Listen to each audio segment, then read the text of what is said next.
Oi, meu nome é Alex. Sejam bem-vindos à 10ª aula para Seletivo Online de Astronomia. Na aula de hoje eu falarei sobre efeito Doppler. Então, o que seria o efeito Doppler em si? O efeito Doppler, explicando um pouco mais por cima, ele seria uns efeitos causados em ondas por um emissor em movimento. E o que seria um emissor de ondas? Vamos começar com ondas mecânicas, que é algo mais presente no dia a dia. O que seria um emissor de onda mecânica? É seu amigo gritando. O emissor de onda em movimento, seu amigo gritando e correndo. É um emissor de onda, uma caixa de som, emissor de onda em movimento, a caixa de som em um carro. Um outro emissor de onda que poderia ser um emissor de onda eletromagnética é o seu amigo, ele emite calor. O corpo dele tem um calor. E esse calor, ele emite no infravermelho. Então, se ele está correndo, ele está emitindo uma onda no infravermelho, seria uma fonte de onda eletromagnética. Outras ondas eletromagnéticas é o visível. Então, se você tivesse uma lâmpada parada, ela tá uma onda, é um emissor de onda eletromagnética. Se você pega essa lâmpada e taca ela, ela é uma onda eletromagnética em movimento. Então, nós precisamos. Isso causa alterações em como nós percebemos essa onda. E é isso que nós estudamos no efeito Doppler. Então, vamos começar com um exemplo que vai estar mais no nosso cotidiano, que seria o som. Então, vou aqui para o simulador, deixar em 0.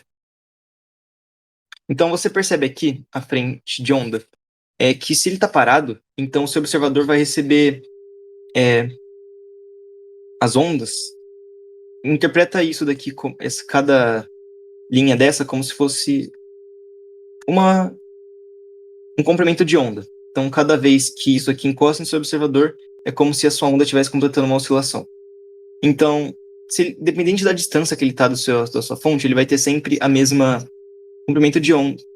Sempre vai ter a mesma frequência. Porém, se a sua fonte está em movimento, em direção ao seu observador, a frequência ela acaba ficando maior. Com 10 metros por segundo não está muito visível, mas se aumentar um pouco mais, já dá para ver que o intervalo, o espaço entre cada bolinha dessa acaba diminuindo. Se aumentar mais ainda, vai ficar mais perceptível ainda. Em 300. Então é perceptível que esse espaço aqui está minúsculo. E o que acontece na onda eletromagnética quando esse espaço é minúsculo, quando o comprimento de onda é pequeno ou a frequência é alta? O seu som fica agudo. Eu acho que vocês estão ouvindo, eu estou sem fone de ouvido. Então, o som fica agudo.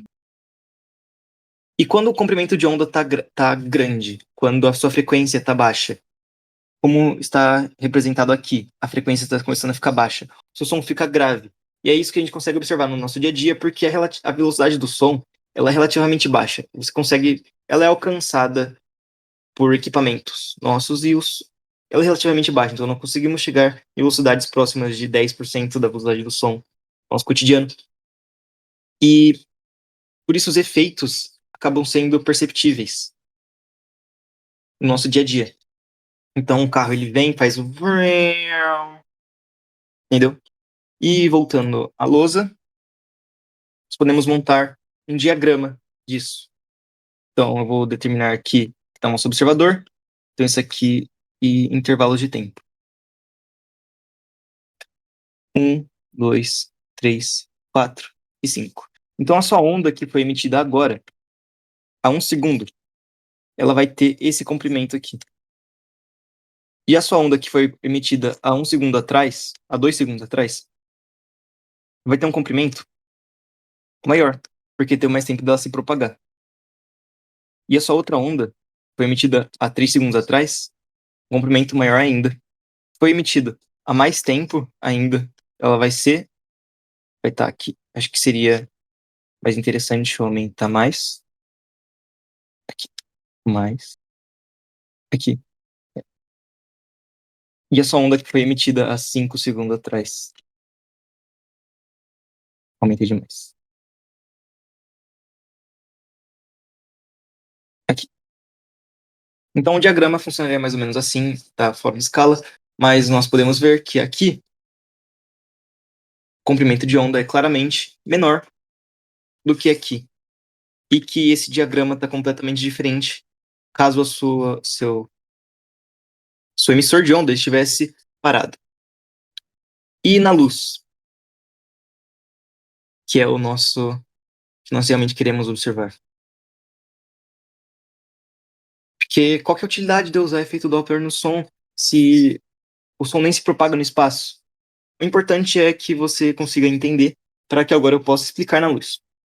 Então, por que que nós não conseguimos observar na luz no nosso cotidiano?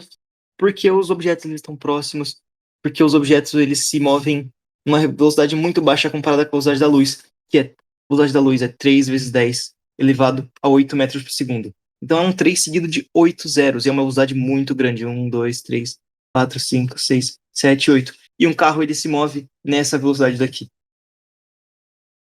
Um carro rápido. Uma estrada ele vai estar se movendo a 120 quilômetros por segundo. Que ainda se você transforma quilômetros por hora, e você ainda transforma para metros por segundo, fica menor ainda. Então, o seu carro está se movendo, o seu carro que teria um efeito Doppler no som, que faria um... Na luz ele não causa alteração nenhuma em como você observa ela. Porque a velocidade está muito próxima. A velocidade está muito distante. Só que na astronomia isso é muito diferente. Objetos que estão muito distantes, como a gente ainda vai estudar na cosmologia, mas objetos que estão muito distantes, quanto mais distante o objeto está, mais rápido ele se afasta de nós. Maior aceleração de afastamento. Então, nós temos como objetos muito distantes e objetos orbitando estrelas muito próximas e estrelas se afastando da gente, essas velocidades elas acabam se aproximando relativamente bem mais do que nós presenciamos no nosso cotidiano. E é por isso que é assim que nós conseguimos estudar o efeito Doppler na luz, com objetos astronômicos. É assim que nós estudamos objetos astronômicos usando o efeito Doppler na luz. E como que funciona o efeito Doppler na luz?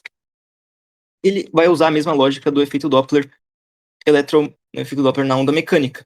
Então você pode imaginar aqui comigo um espectro eletromagnético.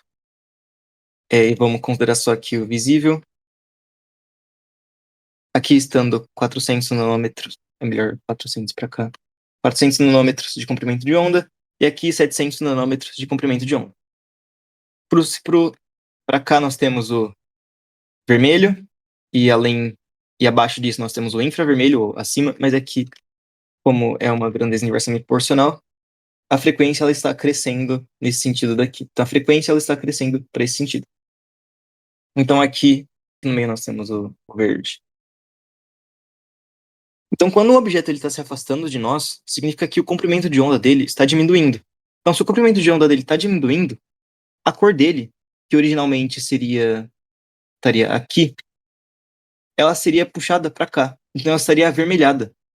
Então se o objeto está se afastando, a cor dele está se aproximando mais do vermelho do que ela devia ser normalmente. E se o seu objeto ele está se aproximando, então vamos supor que o comprimento de onda dele fosse aqui, você observaria ele como se ele estivesse aqui. E nós conseguimos relacionar quantitativamente, conseguimos relacionar coisas para saber a velocidade de afastamento que um objeto está. Quando o seu objeto está se tendendo para o vermelho, chamamos de redshift. Quando o seu objeto está tendendo para o azul, chamamos de blue shift.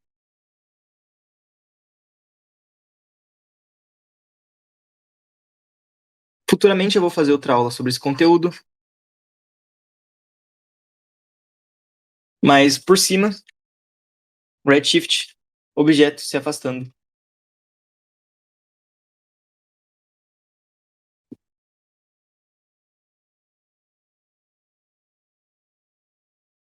É só uma fórmula, ainda vamos aprender a usar ela em exercícios, porém, apenas apresentando elas para vocês, seria que o Z, redshift, é igual a C, velocidade radial, dividido por C. Isso aqui seria a porcentagem do quanto você está da velocidade da luz. Se você já estudou porcentagem, ou se não, vou explicar, é bem rápido.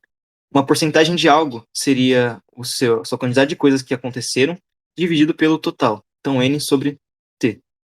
Então, N aqui seria a velocidade e T seria a velocidade da luz. Então, essa aqui é a porcentagem que você está da velocidade da luz, que é representada pela letra Z, que nós chamamos de redshift, é igual para velocidades abaixo de 0,1, para essa relação abaixo de 0,1, isso daqui é igual ao comprimento de onda menos o comprimento de onda medido em laboratório, isso aqui é o desviado, isso daqui é o original, sobre o comprimento de onda de laboratório. Para velocidades acima da velocidade da luz, nós usamos efeitos relativistas. Não, para velocidades acima de 0,1% da velocidade da luz, então 0,1 é a mesma coisa que 10%, então velocidades acima de 10% da velocidade da luz, nós usamos outra fórmula que seria o efeito Doppler relativístico, que se usa a relatividade restrita de Einstein, é um conteúdo que a gente ainda vai ver. No entanto, é somente isso que nós veremos na aula de hoje. Espero que tenham gostado, e o meu número está na descrição, caso tenham interesses de aulas particulares. É isso e até a próxima. Tchau!